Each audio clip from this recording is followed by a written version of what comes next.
Keputusan Presiden Prabowo Subianto menaikkan gaji hakim hingga maksimal 280% bagi golongan terendah tidak boleh mengganggu independensi hakim. Insentif yudisial berupa kenaikan gaji hakim harus dilihat sebagai upaya perbaikan kualitas penegakan hukum. Inilah catatan Kompas TV, gaji dinaikkan Presiden, hakim harus makin independen. Presiden Prabowo Subianto menaikkan gaji untuk seluruh hakim. Menurut Presiden, kenaikan gaji ditujukan untuk meningkatkan kesejahteraan dan menjaga integritas dan independensi hakim dalam bertugas. Bahkan khusus untuk hakim yang berada di golongan paling junior mendapatkan kenaikan gaji 280%. Prabowo menegaskan saat ini negara butuh hakim-hakim yang tidak bisa dibeli dan tak mudah tergoda sogokan.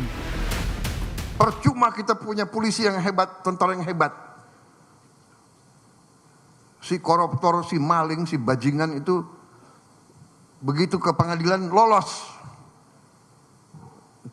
Kasihan ini anak buahmu, Kapolri.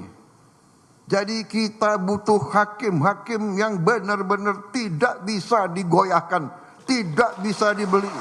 Kenaikan bervariasi sesuai golongan, di mana kenaikan yang tertinggi mencapai 280%.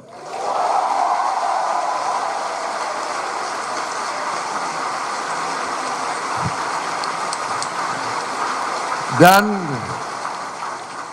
golongan yang naik tertinggi adalah golongan yang paling junior, paling bawah. Mahkamah Agung menyambut baik rencana kenaikan gaji hakim. MA menyebut peningkatan kesejahteraan bagi hakim merupakan amunisi untuk semakin membangun sistem hukum yang menjamin keadilan. Namun dengan kenaikan gaji, pimpinan MA mengingatkan agar hakim menghindari hedonisme dan gaya hidup mewah. Dengan peningkatan gaji hakim tentunya pimpinan Mahkamah Agung menggarisbawahi dan mengingatkan kepada para hakim seluruh Indonesia untuk menghindari hidup hedon, ya, hidup yang berlebihan, hidup yang bermewah-mewah, ya, kemudian tidak melakukan perbuatan tercela yang dapat mencoreng institusi. Berdasarkan Peraturan Pemerintah Nomor 44 Tahun 2024, gaji hakim paling rendah atau golongan 3 dengan masa kerja 1 tahun berkisar Rp2.785.000 hingga Rp3.154.000. Sementara hakim golongan 3 dengan masa kerja 5 hingga 6 tahun sebesar Rp3.057.000 hingga Rp3.461.000. Keputusan Presiden Prabowo Subianto menaikkan gaji hakim ini terjadi di tengah sorotan publik terhadap kasus suap yang menjerat sejumlah hakim. Antara lain kasus penanganan perkara ekspor CPO yang menjerat 4 orang hakim. Beberapa waktu lalu, salah satu tersangka Hakim Juyamto dari PN Jakarta Selatan mengembalikan suap Rp2 miliar ke Kejaksaan Agung. Kasus korupsi juga menjerat mantan pejabat Mahkamah Agung Zarof Rikar. Saat penggeledahan, penyidik Kejagung menemukan tumpukan uang dalam mata uang asing senilai Rp915 miliar dan 51 kg emas di rumahnya di kawasan Senayan, Jakarta Pusat. Data KPK mencatat dari tahun 2010 hingga 2025 ada 31 hakim yang terjerat kasus korupsi dan ditangani lembaga anti rasuah tersebut. Peneliti Pukat UGM Zainur Rohman menilai kenaikan gaji hakim tidak bisa secara efektif mengurangi perilaku korupsi. Sekali lagi saya apresiasi, namun demikian ini bukan merupakan obat penawar untuk segala bentuk permasalahan korupsi di Indonesia. Ini tidak akan serta-merta otomatis menghilangkan korupsi. Independensi lembaga kehakiman mesti dijaga dari berbagai intervensi termasuk dengan memberikan jaminan kesejahteraan. Karena lembaga kehakiman harus menjadi pilar penyimbang bagi tegaknya negara hukum. Tim Liputan Kompas TV. Tambahan penghasilan resmi para hakim diharapkan bisa meningkatkan profesionalitas dan independensi hakim. Kekuasaan absolut kehakiman dalam memutus perkara tidak boleh lagi jadi barang dagangan.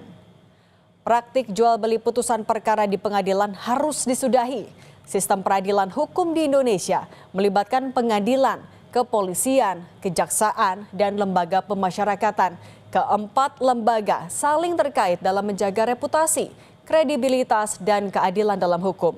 Perbaikan penegakan hukum tidak bisa hanya bertumpu pada hakim, tapi juga jaksa, polisi, dan otoritas lembaga pemasyarakatan. Karena itu, Presiden tidak boleh berhenti hanya di sisi kehakiman jika ingin memperbaiki wajah hukum di Indonesia. Presiden juga harus memastikan rencana kenaikan gaji hakim bisa terlaksana, tidak justru menimbulkan kebingungan, khususnya dalam ketersediaan alokasi anggaran. Kenaikan gaji tidak boleh membuat posisi hakim terbebani, harus tetap independen, termasuk di hadapan Presiden, karena sejatinya seorang hakim bekerja atas nama Tuhan demi tegaknya keadilan hukum.